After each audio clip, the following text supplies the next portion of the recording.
Fala, galera do Nazatim! Que igreja linda, que povo lindo. Louvado seja o nosso Deus. Quem está no primeiro Nazatim Conference aí, dá um glória a Deus. Quem está no segundo Nazatim Conference aí, dá um glória a Deus. Quem já está no terceiro Nazatim Conference, dá um glória a Deus. Quem já vem mais de 3, dá um aleluia. Só foram 3? Então não tem como ter tido mais do que 3, só foram 3. Glória a Deus. Louvado seja o nosso Deus. Nazatim querido, quero desde já agradecer o convite de poder estar com vocês nessa noite, compartilhando a palavra nessa primeira sessão. E eu estou muito feliz, impactado com aquilo que Deus já está fazendo no nosso meio. Quantos aqui já têm sentido algo especial da parte do Senhor nessa noite aqui? Amém? O Senhor está fazendo algo lindo, impactante no nosso meio. E o meu desejo, a minha oração é tão somente não atrapalhar aquilo que o Senhor tem para nós nesses dias de Nazatim Conference. Eu tenho sentido uma convicção de que a salvação proposta nesses dias. Amém? A cura do Senhor proposta para ser liberada aqui nesses dias. Há enchimento com o Espírito Santo de Deus para ser derramado nesses dias aqui sobre adolescentes e jovens. Tem alguns crentes recebendo aí, louvado seja Deus. E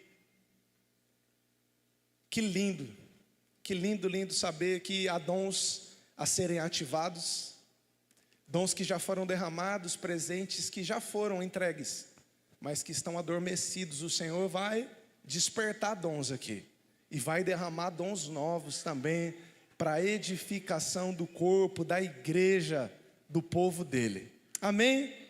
Glória a Deus. E aí, queridos, para isso eu tenho algumas perguntas para vocês nessa noite. Mas há uma pergunta principal, que eu gostaria que você abrisse sua Bíblia comigo. Nós encontramos essa pergunta lá em Atos, capítulo de número 2, e no verso de número 37. E essa pergunta principal é: qual é mesmo? O que devemos fazer? Você podia repetir comigo? O que devemos fazer? Fala aí para a pessoa do seu lado. O que devemos fazer? Quantos se encontraram em Atos 2,37? Amém? Enquanto mais alguns vão encontrando, aí você talvez está se perguntando agora, né? O que devemos fazer sobre o quê? Será que o que nós devemos fazer é convencer o pastor Bernard, que está aqui, direto do Espírito Santo, a torcer para o Vasco no Rio de Janeiro? Que é o melhor time para se torcer no Rio de Janeiro, é o Vasco. Não é verdade? Por que o Vasco? O Vasco é o melhor time para se torcer no Rio de Janeiro. É o que mais nos aproxima de Jesus, porque não nos dá alegria nenhuma. A alegria do torcedor do Vasco é só Jesus. Amém? Cadê quem tem alegria? A verdadeira alegria, amém. Então por isso, viu, Bernardo? Bernardo é tricolor no Rio. O que será que nós devemos fazer essa noite? É convencer também o pastor Bernardo a ir ao Cebozão na madrugada? Alguém está interessado em levar ele a comer um lanche na madrugada? O que será que nós devemos fazer? Independente da área, essa pergunta sempre surge, não é verdade? Talvez em uma sala de aula, um aluno possa perguntar para o professor: o que nós devemos fazer de faculdade? O que eu devo estudar? Talvez alguém possa perguntar, alguns filhos se reunirem e perguntar para o seu pai: pai, o que devemos fazer sobre a nossa profissão? Em que área eu devo atuar? E hoje essa pergunta surge em um contexto também muito importante, eu diria mais crucial, importante e urgente para nós. E essa pergunta surge em Atos 2 e no verso de número 37, onde a palavra do Senhor vai nos dizer assim. Quando se encontraram, dão glória a Deus. Na nova versão transformadora, diz assim, verso 37 e 38 de Atos 2. As palavras partiram o coração dos que ouviam. E eles perguntaram a Pedro e aos outros apóstolos: irmãos, o que devemos fazer? Vamos de novo, a gente pode fazer melhor? Irmãos, o que devemos fazer? Pedro então respondeu: vocês devem se arrepender para o perdão dos seus pecados, e cada um deve ser batizado em nome de Jesus Cristo. Então receberão a dádiva do Espírito Santo. Amém? Deixa a sua Bíblia aberta, mas feche os seus olhos comigo. Vamos orar mais uma vez? Vocês já oraram por mim, agora eu gostaria de orar por vocês. Pai, te damos graças porque até aqui o Senhor nos ajudou. Tudo isso tem sido, ó Pai, construído com temor, com alegria e, ó Deus, com toda adoração a Ti, que é o único digno de ser exaltado. E nós já temos dito aqui nessa igreja que nós não fazemos evento. Ó Deus, o que nós fazemos é reunir o Seu povo para Te adorar. E eis aqui um povo disposto, disponível para adorar o Senhor, Deus, em espírito e em verdade.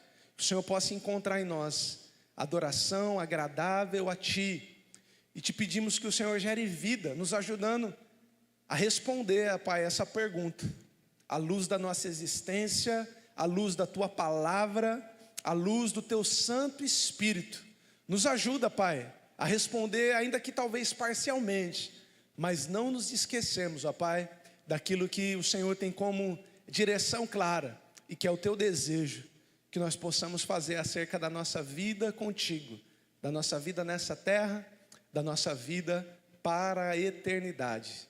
Assim eu oro, ó Deus, por esses pequeninos do Senhor, pedindo que fale coletiva, mas também individualmente, com cada um dos seus filhos, no nome de Jesus.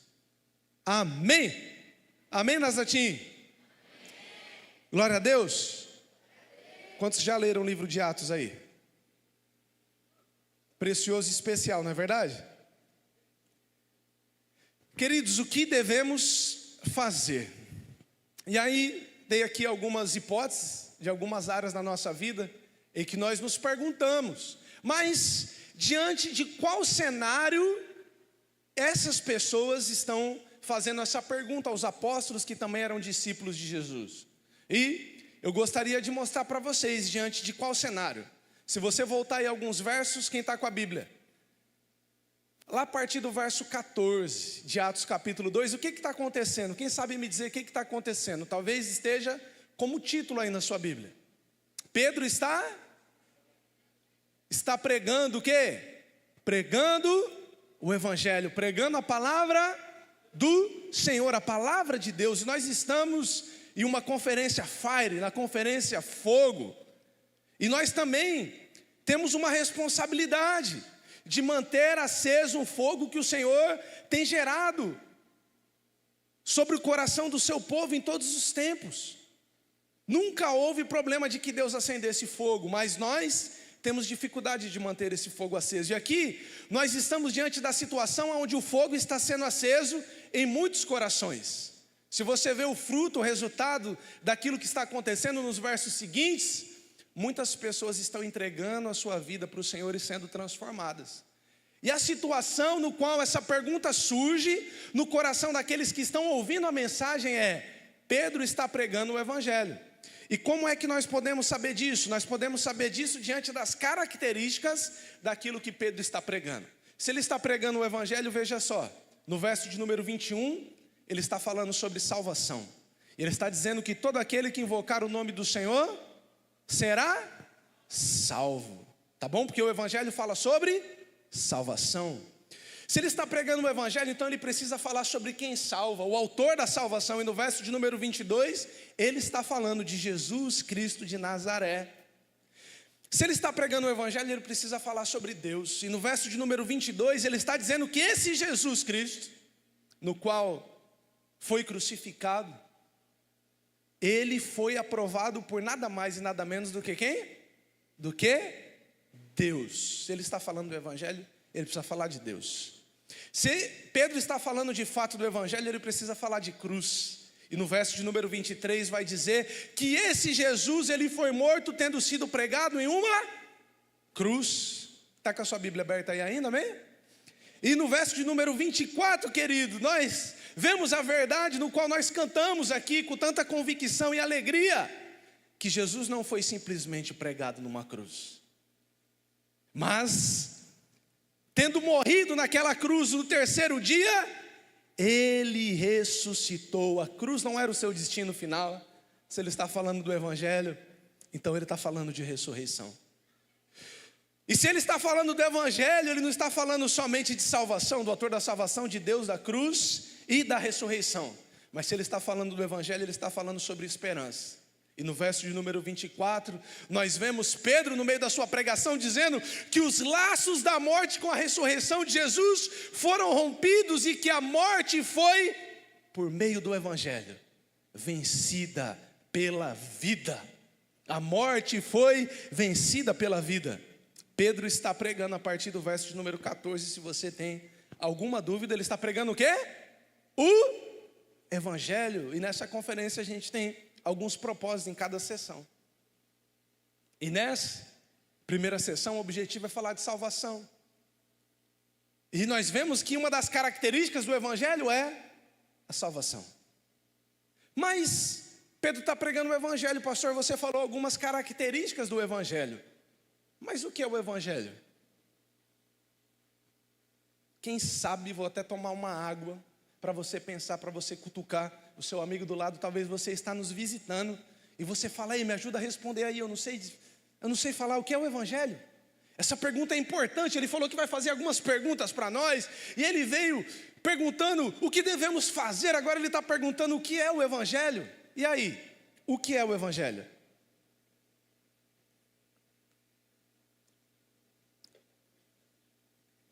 Algumas respostas, talvez nem tantas convicções, mas algumas respostas, amém? Antes de respondermos o que é o evangelho, que tal pensarmos o que é um evangélico? Porque muitas das nossas respostas, quando nós pensamos o que é o evangelho, ela é construída mediante aquilo que nós conhecemos pelos seguidores do evangelho, ou seja, pelos evangélicos. Ou, como alguns gostam de dizer, pelos crentes, pelos homens e pelas mulheres de fé. Pergunta aí para a pessoa do seu lado. Falei que tem algumas perguntas, não é verdade? O que é um evangélico? O que é um crente? O que é? E pode bater um papo mesmo. O que é um evangélico? O que é um crente? Será que eu sou um crente? Será que eu sou um evangélico? Porque se eu sou um crente ou um evangélico, isso vai influenciar naquilo que as pessoas acreditam acerca do evangelho. E isso pode influenciar se elas são salvas ou não. Porque se nós cremos em um falso evangelho, no qual não possui as características bíblicas do evangelho, a gente pode estar crendo num evangelho falso, que não será poderosamente suficiente para nos salvar. Pode até nos trazer algum nível de consciência, algum nível de paz, algum nível de comunhão, mas não será poderoso suficiente para nos salvar. E é por crer em um falso evangelho que a nossa sociedade, e Mossoró tem um bocado, viu? Lá no Espírito Santo não tem, né? Porque o Espírito Santo não deixa. Lá em Fortaleza não tem, né? Não sei se Eliel já está aí com a galera de Natal. Lá em Natal também não tem. Ah, já estão por aí. Mas aqui em Mossoró tem alguns falsos crentes, falsos evangélicos.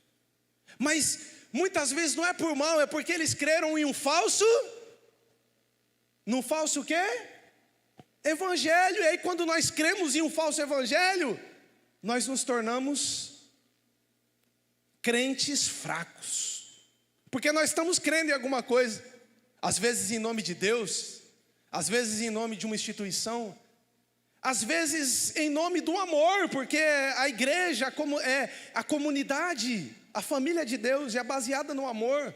E às vezes, devido à comunhão, nós acabamos pensando que Deus é somente amor. Mas, no Evangelho, Paulo vai dizer, em Romanos 1, que é manifesta a justiça de Deus. E eu quero aqui para poder dar uma relaxada aí no seu ombro. Fala para o seu amigo, relaxa, calma. As perguntas vão diminuir. Vai ficar melhor, fala aí para o seu amigo, vai ficar melhor e depois vai ficar pior.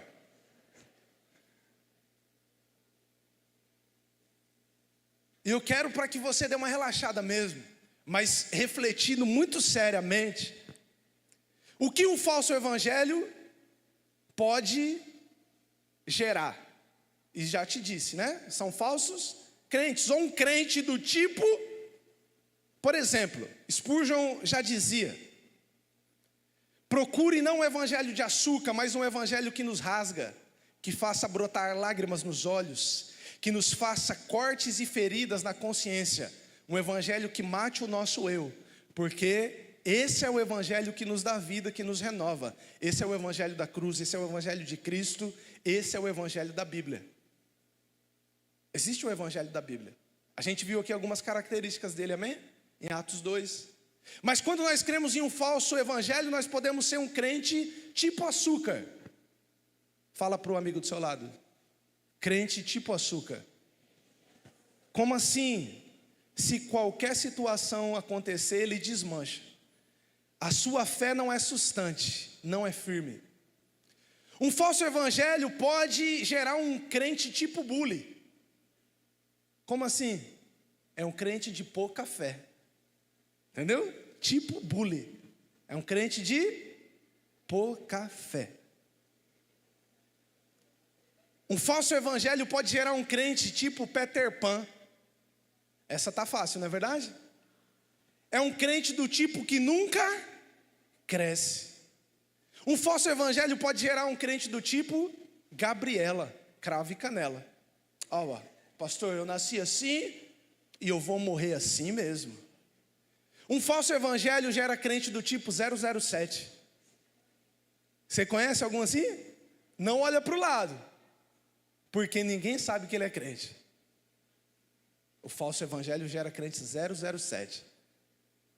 Essa daqui eu inventei recentemente, é o crente tipo podcast, porque está na moda podcast, não é verdade?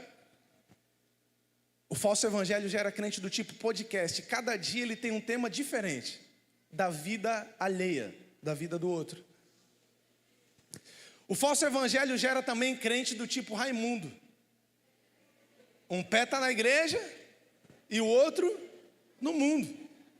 Mas aquela imagem não está ali por acaso. Eu sei que adolescente gosta de super-heróis, não é verdade? Então entre comigo aqui nessa aventura de vermos que ainda o falso evangelho pode gerar alguns crentes tipo super-heróis. Tipo, por exemplo, um crente Flash. Fala para o amigo do seu lado aí, crente Flash. Ele é muito rápido, tão rápido que ele se converte um dia, ele se desvia no dia seguinte, num piscar de olhos. É o crente convencido de si mesmo. Não é convertido, é convencido. Um falso evangelho pode gerar o crente tipo Homem-Aranha.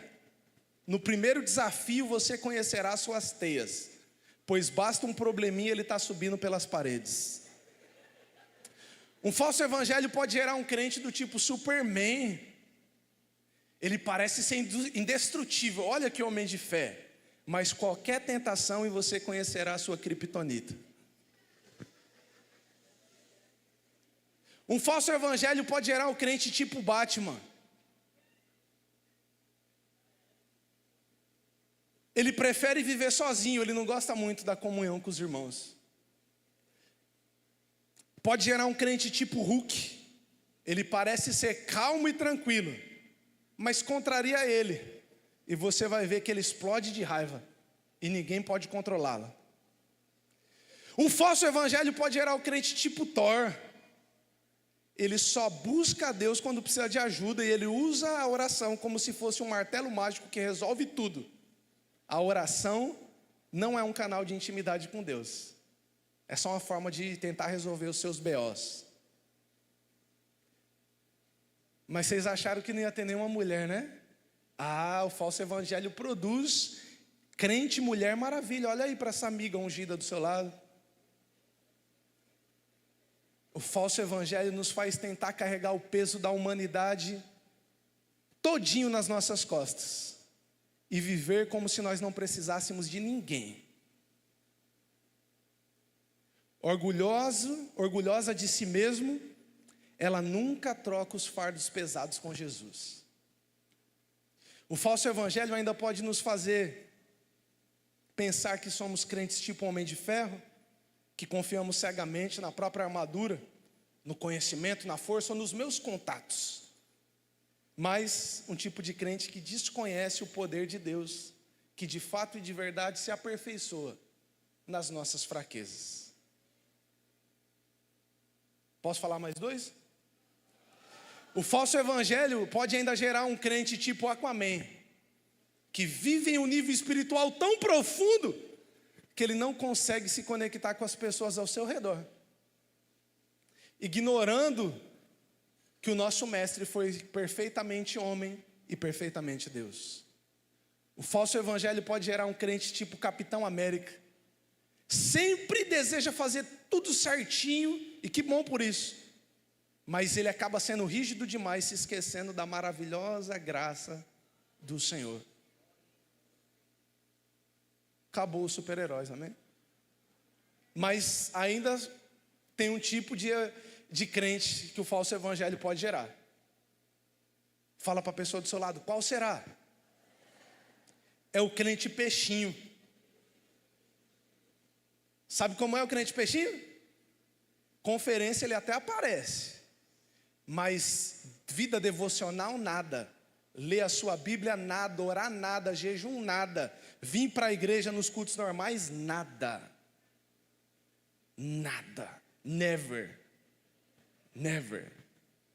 E aí, queridos, para nós sermos o tipo de crente, o tipo de cristão, o tipo de ser humano que Deus nos fez para ser, afinal, qual será esse, né? Não precisa perguntar mais não. Mas busque responder no Senhor você mesmo. Que tipo de cristão o Senhor nos fez para ser? Penso eu que dentro desse universo da palavra de Deus, poucas expressões são tão lindas quanto nós fomos feitos para ser um crente tipo nova criatura. As coisas velhas se foram, e eis que tudo se fez novo. Nós fomos constrangidos pelo amor de Deus, e o nosso coração começou a queimar quando isso aconteceu. E portanto, nós já não podemos mais viver a nossa velha vida, porque todas as coisas se fizeram novas no nosso viver. Mas da onde vem isso? Um crente tipo nova criatura, um cristão, um filho de Deus verdadeiro, ele só pode nascer por meio da compreensão e da resposta ao verdadeiro evangelho. E o que é o evangelho? Você respondeu algumas coisas, não é verdade? Mas agora eu gostaria de falar as 3 mais comuns definições no qual podemos ter acerca do evangelho. E a primeira delas é que o evangelho é uma boa notícia. Olha só que maravilhoso. Alguns de vocês que estão aqui, e mesmo pulando e cantando que nós devemos nos alegrar no Senhor, durante essa semana estão lidando com situações difíceis. Ontem uma das nossas jovens perdeu o avô. Cadê os pais aqui? Quem já é pai? Nós preferimos sentir dor do que ver os nossos filhos sentindo dor, né? E o Mateus, esse mesmo que estava conduzindo o louvor, essa semana chorou algumas vezes por ver o seu filhinho sentindo dor, por estar com uma infecção, precisar de uma medicação forte. Na nossa vida, no nosso dia a dia, nós temos notícias difíceis, notícias ruins, notícias que nós não gostaríamos. Mas quando nós pensamos acerca do evangelho, o evangelho é a boa notícia, oportuna em todo e qualquer momento e ocasião das nossas vidas. Agora, por que é uma boa notícia? Por que o evangelho é uma boa notícia? E a segunda definição, mais comum e clássica do Evangelho é que, o que é o Evangelho? Quando nós normalmente abrimos a nossa Bíblia lá em Mateus, Marcos, Lucas ou João, nós dizemos assim: abra a sua Bíblia no Evangelho de Mateus, por exemplo. Por quê? Porque o Evangelho nada mais e nada menos é do que uma boa notícia que conta a vida e a obra de Jesus Cristo, nosso Senhor. De outra forma, o Evangelho é o próprio Jesus, é o Verbo de Deus que se fez carne e que habitou entre nós e que nós vimos a sua glória, a glória como do único Filho do Pai, cheio de graça e cheio de verdade. E por isso é uma boa notícia, o Verbo, o Deus, se tabernacularizou, esteve entre nós. E 4 homens, Mateus, Marcos e Lucas e João, escreveram a bibliografia, a vida, a obra, os detalhes da vida dele, que narram para nós maravilhosas notícias. Mas, certamente, se você me perguntar o que é o Evangelho, qual a melhor, a mais sublime, superior definição para qualquer coisa que nós desejamos saber na nossa vida, a melhor definição sobre o que você precisa está na palavra de Deus. Está dentro dos 66 livros inspirados, revelados, inerrantes, infalíveis e suficientes na Bíblia, na palavra de Deus. E creio eu que em Romanos 1,16, nós temos a maior, mais linda, mais bela, mais sublime e mais maravilhosa definição do que é o Evangelho. E o que está escrito lá? Alguém sabe de cor? O apóstolo Paulo está falando à igreja de Roma, e ele vai dizer acerca do Evangelho que, pois eu não me envergonho do Evangelho. Ele vai dizer, inclusive, que ele é devedor de todas as pessoas por causa do Evangelho, que ele está pronto a morrer por causa desse Evangelho. E essa é a terceira afirmação categórica dele. Agora ele vai dizer: eu não me envergonho, pois, por quê? E ele traz aquela que é a definição mais fantástica. Ele vai dizer: porque o Evangelho é, o que é o Evangelho? O poder de Deus para a salvação de todo aquele que nele crê. Primeiro do judeu e depois do grego, porque na antiga aliança o povo de Deus eram os judeus. Mas também do grego, porque agora na nova aliança todo aquele que crê será salvo. Todo aquele que depositar a sua fé, a sua esperança, a sua vida na presença de Jesus será salvo. Então o que é o Evangelho? Agora você sabe com mais convicção, não é verdade? O Evangelho é poder de Deus para a salvação de todo aquele que nele crê. Então nós podemos ter certeza que Pedro está pregando o Evangelho, sim ou não? Aquela pergunta, o que devemos fazer? Ela nasce no contexto da pregação do Evangelho, é a nossa oração. Que essa pergunta nasça do seu próprio coração, ao ouvir o Evangelho nesses dias, ao estar submetido a um ambiente de adoração, a um ambiente de presença de Deus, a um ambiente de comunhão, um ambiente de graça, um ambiente de alegria, que o seu coração sinta esse mesmo arder, essa mesma necessidade de se questionar: o que eu devo fazer uma vez que o Evangelho é o poder de Deus para a salvação de todo aquele que crê? Mas embora a gente já definiu, agora a gente precisa se aprofundar em algumas coisas, porque se lembrem que uma má compreensão do Evangelho vai nos fazer um mau cristão, vai nos fazer um falso crente, vai nos fazer um Homem-Aranha, um Flash, um Capitão América, um Superman, uma Mulher Maravilha, ou um crente peixinho mesmo.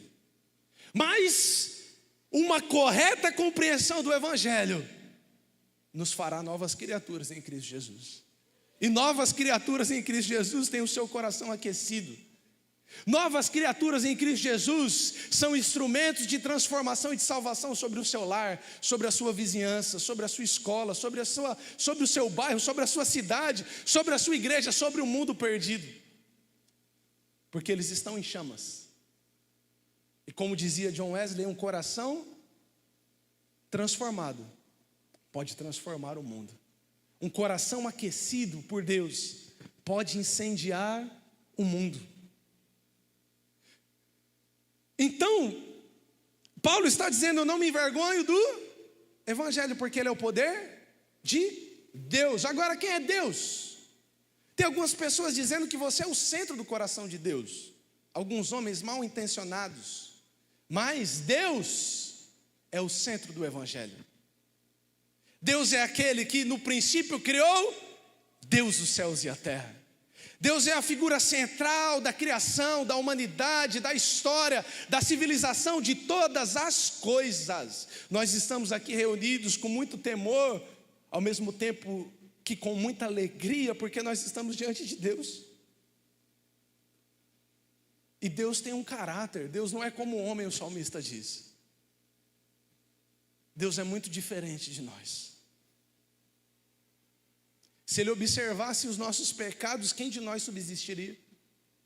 E sabe qual é o caráter de Deus? Às vezes nós não refletimos sobre isso, nós nos esquecemos. Nós vamos vivendo os nossos dias assim: é Deus, como Isaías, que vai ter um encontro com Deus, o Senhor dos exércitos, mas que antes desse encontro, para ele lá em Isaías capítulo 6, no verso de número 1, ele era assim, só o Adonai, um Deus pessoal, era um Deus domesticável, um Deus que eu acredito, eu acredito em Deus assim, você acredita em Deus assim. Não, existe um Deus verdadeiro, no qual a vida eterna é essa, salvação, depende disso, de que você conheça o único Deus verdadeiro, e é o seu Filho Jesus a quem Ele enviou à terra. João 17,3 revela essa verdade a nós. E esse Deus verdadeiro é um Deus que tem um caráter totalmente santo e totalmente justo. Deus é amor. Deus é amor. Deus é amor. Amém? Ou não amém? Não é verdade? Mas a Bíblia não traz assim por 3 vezes seguidas: Deus é amor, é amor, é amor. A essência de Deus é que Ele é amor.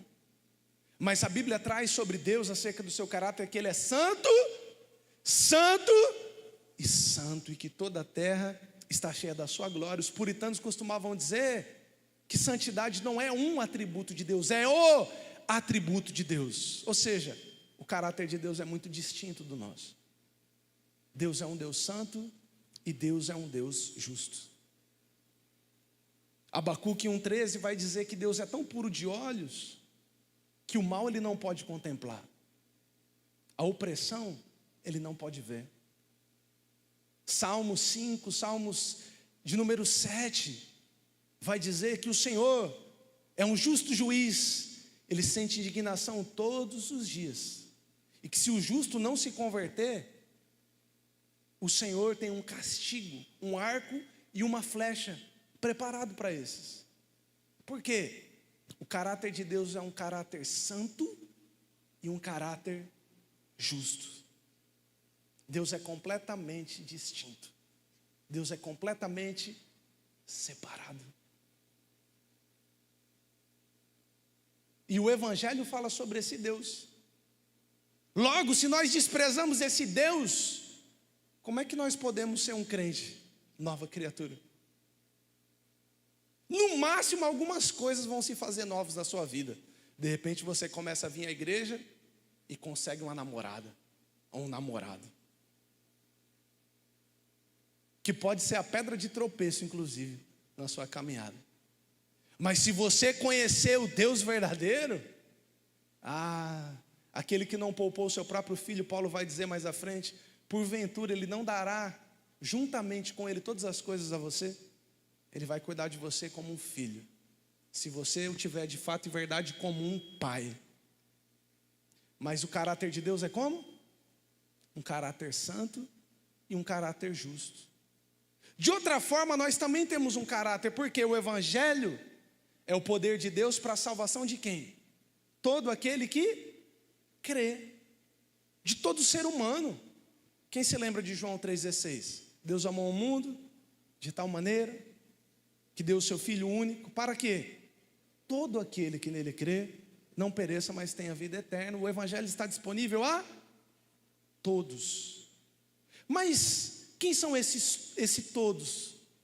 Quem são esses todos? Quem é o homem? O homem também tem um caráter. E Deus deseja salvar toda criatura. Não somos todos filhos de Deus. Quantos já ouviram esse ditado falso? Será que eu também não sou filho de Deus? Todo mundo é filho de Deus? Mentira, mentiram para você. Fala para a pessoa do seu lado aí.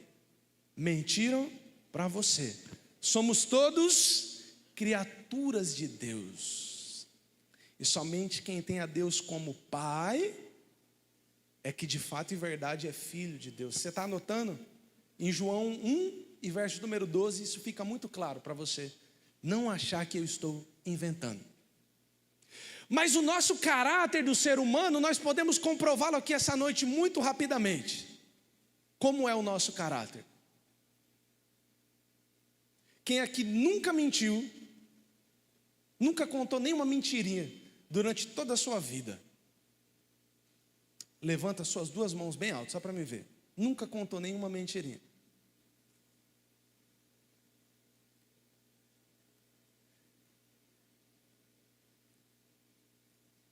Se alguém levantar a mão, eu ia gritar assim agora: mentiroso, mentirosa. Por quê? Como é o nosso caráter como ser humano? Pecadores. Sabe o que a Bíblia diz acerca do nosso caráter? Romanos 3:23. Todos pecaram e destituídos e excluídos da glória de Deus estão. Por quê? O homem é objeto da salvação de Deus. O evangelho é o poder de Deus para salvação. E por que a gente precisa de salvação? É porque a gente é pecador mesmo. É porque nós estamos sem Deus terrivelmente perdidos e eternamente perdidos. Não existe purgatório, não existe um lugar intermediário, não existe mas por que coisas más acontecem com um jovem tão bonzinho quanto eu? Deixa eu falar, essa história aconteceu uma única vez na vida. Foi com Jesus. O homem bom e completamente perfeito foi injustiçado. Aconteceu coisas ruins com quem é verdadeiramente bom, Jesus. Mas nós temos um caráter o quê? Pecador. Pecador. E olha só o grande paradoxo das Escrituras. Para você compreender o Evangelho, você precisa compreender isso. Veja só o que Provérbios 17:15 diz. Está pequeno aqui ou conseguem ler? Razoável quem está na frente? Vamos ler juntos então? O que justifica o perverso e o que condena o justo, abomináveis são para o Senhor, tanto um como o outro.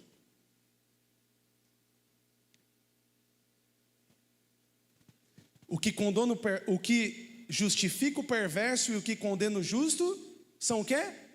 Abomináveis para o Senhor, tanto um quanto o outro. Aquele que diz, você está perdoado, quando você merecia condenação, se torna abominável para o Senhor. Assim como que aquele que diz, você está condenado, quando você merecia absorção, também é abominável para o Senhor, tanto um quanto o outro. Mas vocês conhecem a história de alguém que fez isso? Que justificou homens pecadores, homens maus que mereciam a condenação?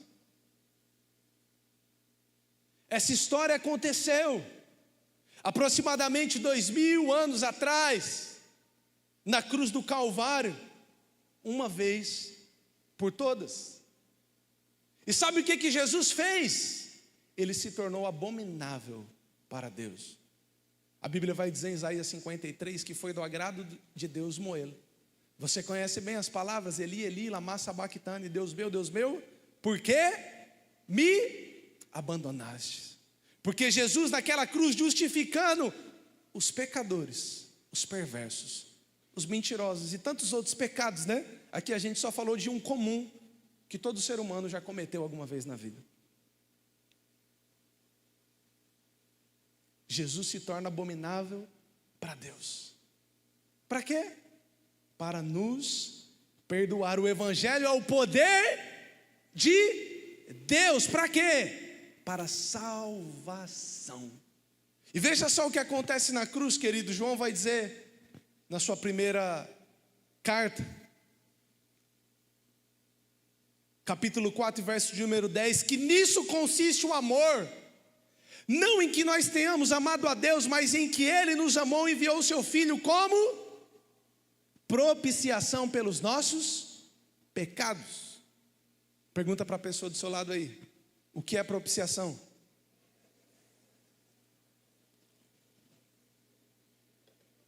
Pode falar, não sei, ou então explica agora.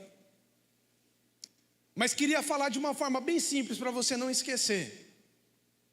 Nisso consiste o amor de Deus, não em que nós tenhamos amado a Deus. Você acha que você veio aqui porque você ama a Deus? Se o amor de Cristo não nos constranger, nós jamais o amaremos. Você acha que você veio aqui porque você escolheu o Senhor? Se o Senhor não vier ao nosso encontro com a sua graça, que nós chamamos graça preveniente, já atuando, te convencendo a vir aqui, mesmo que alguém pagasse para você vir, você ainda não vinha. Esse amor do Senhor, no qual Ele nos ama, e que Ele demonstra de várias formas, mas principalmente pelo fato de ter enviado o seu Filho como propiciação pelos nossos pecados. E o que é propiciação?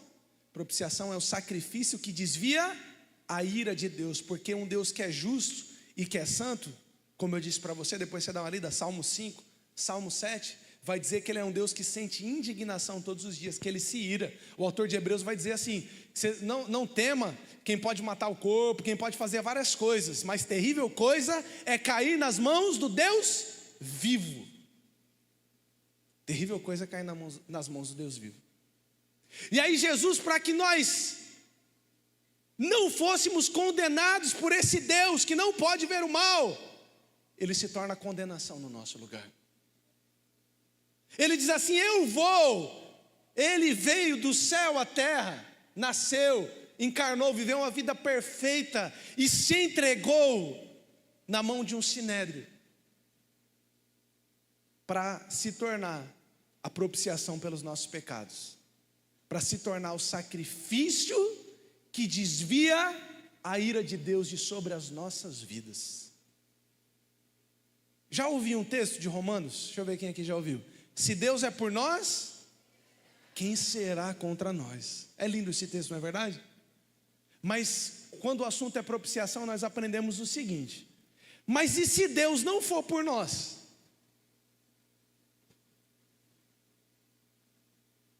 Já pensou se Deus não for por você? O que adianta os seus pais serem por você? O que adianta você ter dinheiro, recurso, estudo, amigos? O que adianta você ter tudo, se Deus não for por você?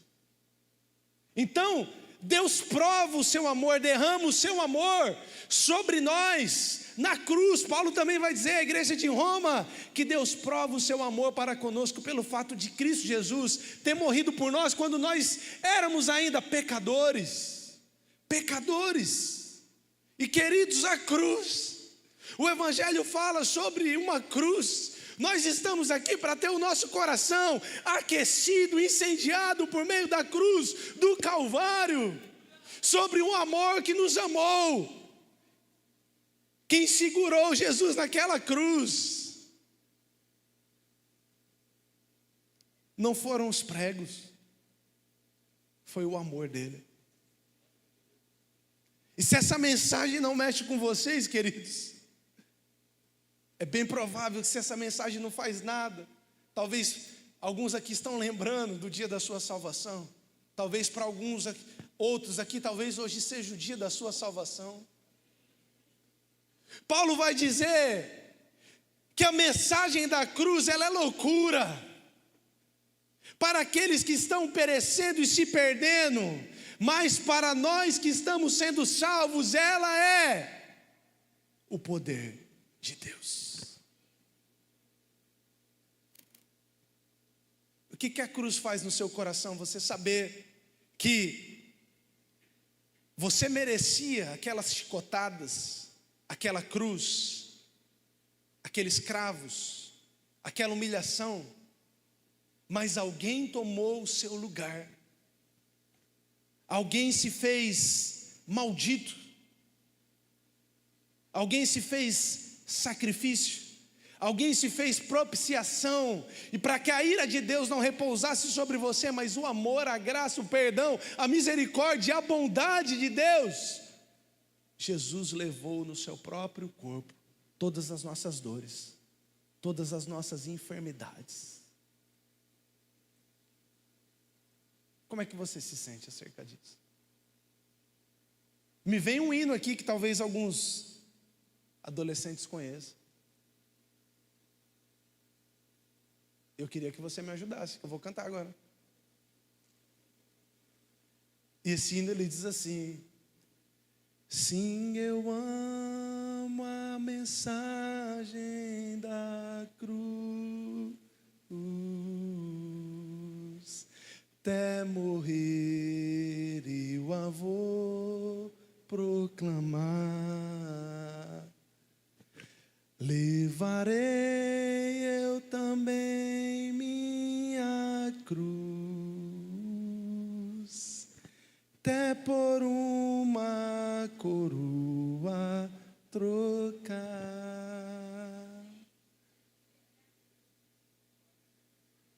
Como não amar a mensagem da cruz, queridos? É por ela que o coração dos discípulos começam a gerar uma indagação. O que nós devemos fazer?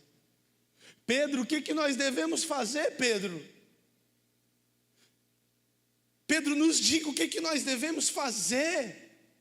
Esse Jesus de Nazaré morreu no nosso lugar e talvez você não consiga compreender, queridos. Eu sinto que me falte capacidade de poder expressar para vocês o que aconteceu na cruz do Calvário há 2000 anos atrás. Mas sem o evento da cruz, sem o fato da cruz, sem Jesus Cristo naquela cruz, nós permaneceríamos mortos em nossos delitos e em nossos pecados. Alguém pagou a dívida que era no nosso lugar. Nós estávamos condenados à morte mais vergonhosa, mais dolorosa, mais sofrida, mais demorada na sua ocasião. É como se hoje alguém fosse preso com pena de morte e chegou o seu momento de ser condenado e te chamam, e você sabe que você deve, você sabe que você merecia, não sei se um tiro, se uma cadeira elétrica, se uma flecha, mas em muitos países é aplicado esse tipo de pena ainda. E quando você está lá no momento de pagar pelos seus pecados, porque o salário do pecado é a morte, alguém chegou e disse assim: não mate, eu vou no lugar dele, eu pago o dano, eu sofro a morte substitutiva, eu desvio a ira que está sobre ele.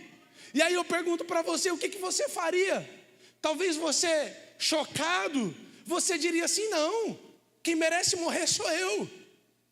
Mas aí essa pessoa insiste e fala: não, eu vou morrer no seu lugar, você está livre, você pode, vai e viva a sua vida. O que você faria?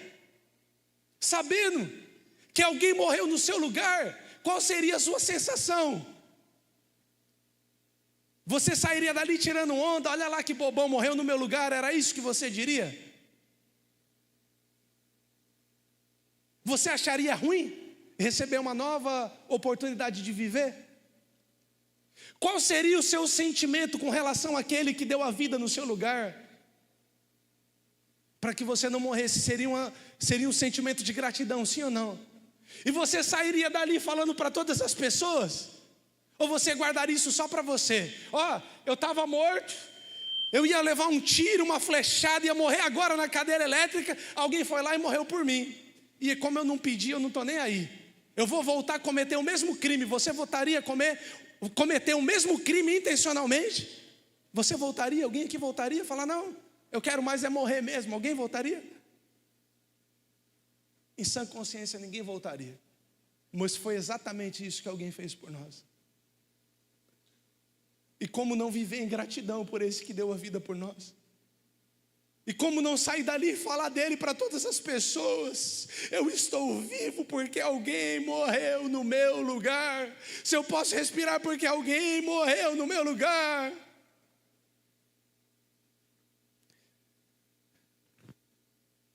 E o mais legal, querido,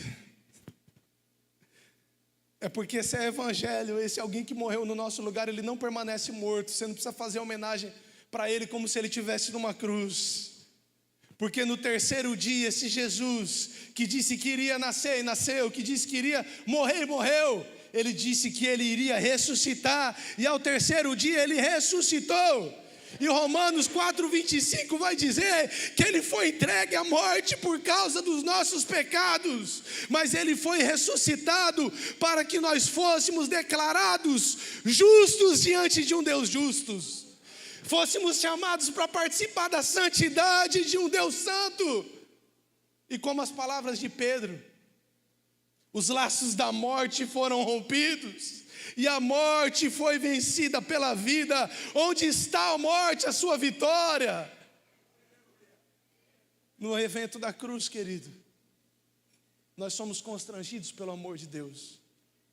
E é impossível nós compreendermos o que é o evangelho. E voltando para o texto de Atos 2,37, foi por compreender o evangelho que as palavras partiram o coração daqueles que ouviam.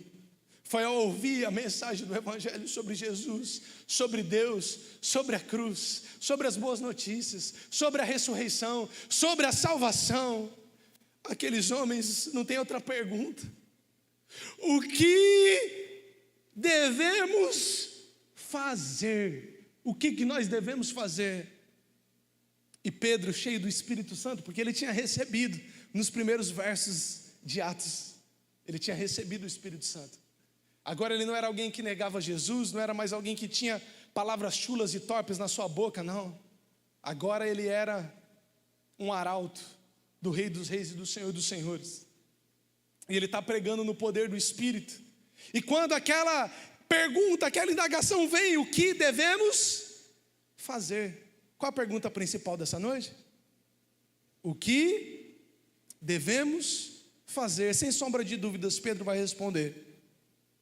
Se vocês entenderam o Evangelho, e se vocês creram no Evangelho, então vocês devem se arrepender para o perdão dos seus pecados. E todo aquele que se arrepende, ele deve ser batizado em nome de Jesus. Então, vocês receberão um dom, uma virtude, um presente dos céus, uma dádiva. Que dádiva é essa? A dádiva do Espírito Santo. Queridos, a gente vai pular muito nessa conferência, amém? Mas existem coisas que Deus quer fazer lá no nosso íntimo, no secreto, no profundo e no quietinho do nosso coração. E é nos gerar uma resposta à cruz, gerar uma resposta ao Evangelho, gerar uma resposta ao autor da vida que deu a sua vida, para que nós pudéssemos viver por meio dele e para ele. O que nós devemos fazer? Nós devemos dar uma resposta ao Evangelho. E que resposta é essa? Pedro está dizendo, precisa ser uma postura de arrependimento e de fé. Olha lá a cadeirinha elétrica, está vendo? Estou aprendendo a usar o Canva, o Focus ajuda, a gente vai, deixa tudo bagunçado, eles vão e salva a apresentação. Qual tem que ser a nossa postura? Diante do Evangelho, diante da presença, diante do Deus Santo. Não pode ser outra senão uma postura de arrependimento e fé. Fala para a pessoa do seu lado aí. Fala, a gente veio aqui para pular, para comer, para várias coisas, mas principalmente, a gente veio daqui para se arrepender e para sair com o nosso coração cheio de fé no Rei dos Reis e no Senhor dos Senhores, no Evangelho, no poder de Deus, nas boas notícias, na vida e na obra do nosso Senhor e do nosso Salvador.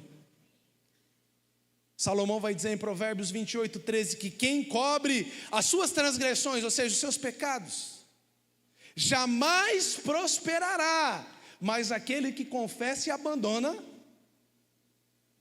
alcançará misericórdia. Para que você veio aqui nessa conferência? Para nunca prosperar? Para nunca prosperar? Ou para alcançar a misericórdia, a graça, a bondade, o amor de Deus sobre a sua vida?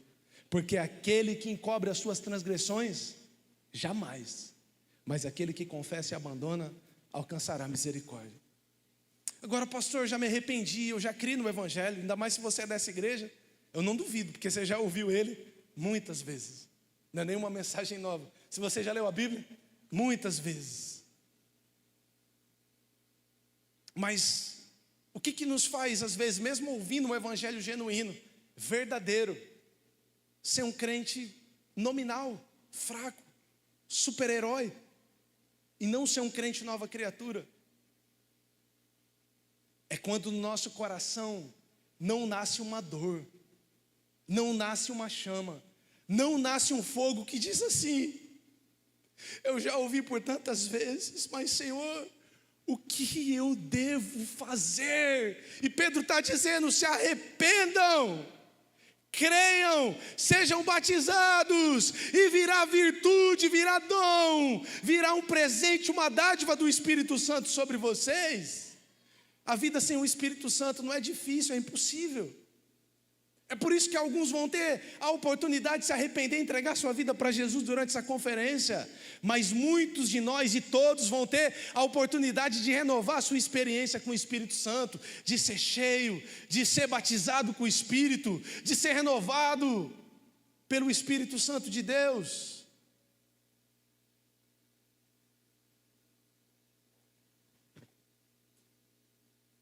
Qual a pergunta principal?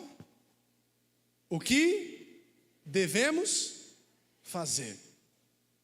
2 Coríntios 5, 14 a 17 vai dizer o seguinte: pois o amor de Cristo nos domina, nos impulsiona, nos constrange, porque reconhecemos isso.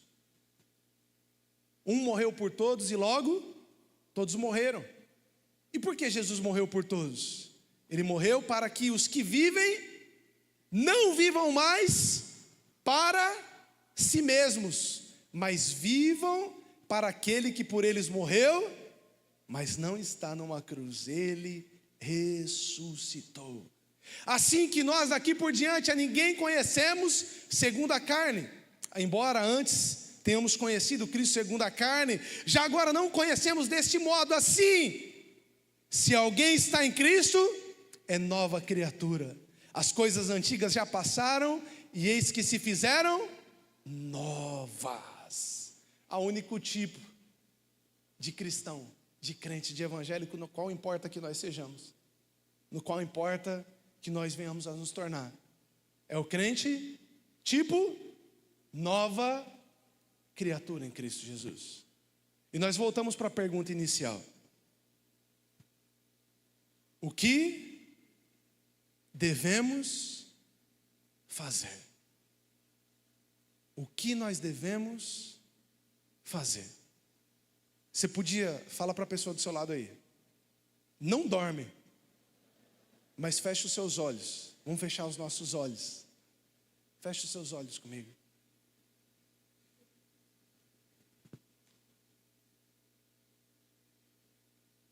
O que nós devemos fazer? Foi a pergunta que nasceu no coração daqueles 3.000 homens e mulheres que ouviram a pregação de Pedro acerca do Evangelho. Ao se cumprir o dia de Pentecostes, todos estavam reunidos em um mesmo lugar, e a casa se encheu. O Espírito Santo veio. Alguns zombavam dizendo que os discípulos estavam bêbados, embriagados. Mas Pedro se levanta no poder, na ousadia e na coragem do Espírito Santo. Ele vai dizer: não, o que está acontecendo aqui é o que está escrito, é o que foi predito pelo profeta Joel. Nos últimos dias, diz o Senhor, eu derramarei do meu Espírito sobre toda a carne. Os vossos filhos e filhas profetizarão, os vossos jovens terão visão, os vossos velhos sonharão, e até os servos e as servas eu irei usar. E ao pregar, queridos, a mensagem do Evangelho, acerca de Jesus, acerca de Deus, acerca da salvação, acerca da cruz, acerca da ressurreição, uma pergunta compungiu o coração, uma pergunta nasceu no coração daqueles que ouviam, e a pergunta é: o que eu devo fazer? Eu criei no Evangelho, eu entendi a mensagem do Evangelho, a cruz é real, os dias são contados em 2024 anos depois de Jesus, e Jesus é real, a graça dele tem me fortalecido, me guardado, me livrado durante toda a minha vida. O que eu devo fazer? O que eu devo fazer? O que eu posso fazer? Eu não tenho outra recomendação diferente da de Pedro,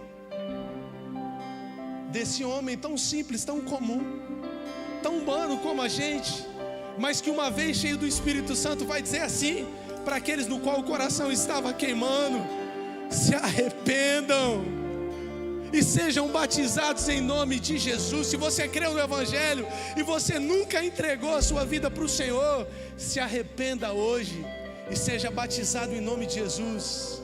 Entregue a sua vida para o Senhor e você será uma nova criatura. As coisas velhas se irão e eis que se farão novas, não algumas coisas, mas todas as coisas se farão novas na sua vida. E eu quero saber se alguém ao ouvir o Evangelho hoje entende essa mensagem, essa conferência. Esse é o tempo que o Senhor preparou para mim. Hoje eu quero entregar minha vida para Jesus. Hoje eu quero me arrepender, fazer uma aliança com o Senhor, como aqueles 3.000 homens que fizeram naquele dia, como eu um dia fiz há 14 anos atrás, como todos aqueles que aqui já creem em Jesus e são novas criaturas, um dia entregaram a sua vida para o Senhor. E se essa palavra é para você, essa mensagem é para você, eu queria que todos permanecessem de olhos fechados, em espírito de oração, e perguntando: o que eu farei? O que eu farei? Porque Deus está gerando um questionamento no seu coração hoje. Mas para você que quer entregar a sua vida para Jesus e dizer assim: eu quero também amar a mensagem da cruz, eu quero também até morrer carregar a minha cruz e trocar por uma coroa, porque Jesus voltará e eu não ficarei de fora. Eu creio no Evangelho, eu entrego a minha vida para Jesus hoje. Dá um sinal com a sua mão, eu quero orar com você. Se você entrega a sua vida para o Senhor hoje, você crê no Evangelho. Amém, estou vendo sua mão. Amém, estou vendo sua mão. Amém, glória a Deus, estou vendo sua mão. Ergue sua mão bem alto se você faz isso essa noite. Amém, glória a Deus. Eu quero chamar todos a ficarem em pé. Fique em pé no seu lugar. Vocês que entregam a vida para Jesus hoje, eu quero chamar vocês à frente. Dê um passo aqui à frente, perto dessa lenha que está simbolizando o fogo. Vem aqui à frente, nós vamos orar com você. Aleluia. Vem para frente, você que levantou sua mão, pode vir aqui para frente. Nós queremos orar com você, selando esse momento seu de entrega. Mas há um segundo chamado, há um segundo pedido, e é uma promessa do Senhor: se arrependa, seja batizado em nome de Jesus, e vocês receberão a virtude, o poder, o dom, o presente do Espírito Santo. Você sabe, você não estava vivendo como nova criatura. Eu estava vivendo como velha criatura, como um crente açúcar, florzinha, qualquer coisa. Mas eu vim para essa conferência E eu quero ser cheio do Espírito. Eu quero ser cheio do Espírito Santo. Você vai levantar sua mão também no seu lugar. Dá um sinal com a sua mão. Você que veio e quer ser cheio do Espírito Santo nesses dias, buscar a plenitude, o enchimento, o batismo com o Espírito Santo de Deus. Amém. Amém. Glória a Deus. Glória a Deus. Feche seus olhos. O louvor vai ministrar essa canção e nós vamos orar. Se você está entregando sua vida para Jesus, você vem aqui à frente, do lado esquerdo, nós vamos orar com você. E depois, em seguida, nós vamos fazer uma nova chamada para você que quer ser batizado com o Espírito Santo. Enquanto essa canção ela é cantada, você se pergunta: o que eu farei, Senhor? O que eu farei?